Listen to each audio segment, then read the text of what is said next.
Nanawagan ang DOH-7 sa kabarangayan ug sa mga LGUs nga ipabukuna ang mga bata. Ano ang report ni Nico Sereno?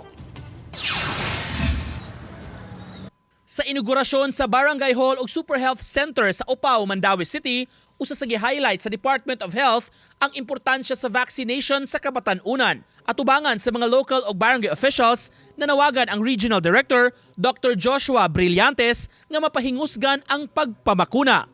Matod sa DOH, tinguha sa Health Department, 95% sa mga bata mabakunahan gyud, apan mas ubos ang datos sa Rehiyon 7.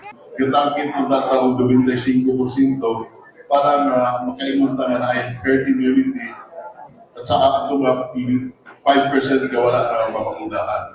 But sad to say, ang ato ang result, ang ato ang accomplishment, naarasa sa 60%.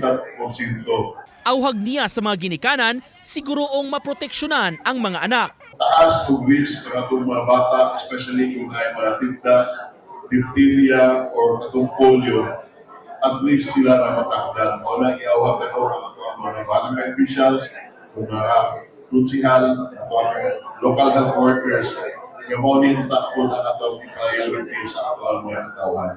Sa Mandaue City, may pagmenosab sa mga batang nabakunahan nga natala sa tibuok syudad.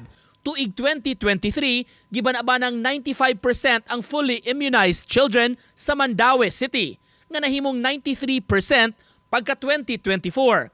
Sa miaging tuig, nakatala lang og 83% matod sa City Health.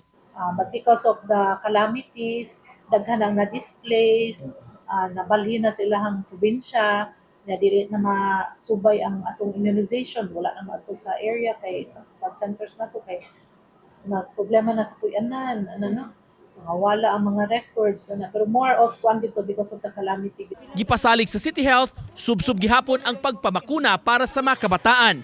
Gischedule matag Miyerkules sa mga health centers.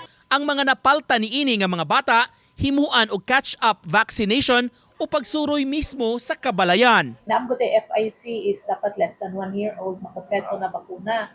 Kaya mong ginay sakto gyud nga tama nga schedule. Napadayon gyapon to pangitaon namte gitawag nga defaulters list. Tanang mga bata nga wa mo tunga sa saktong oras. Nico Sereno, Balitang Bisdak.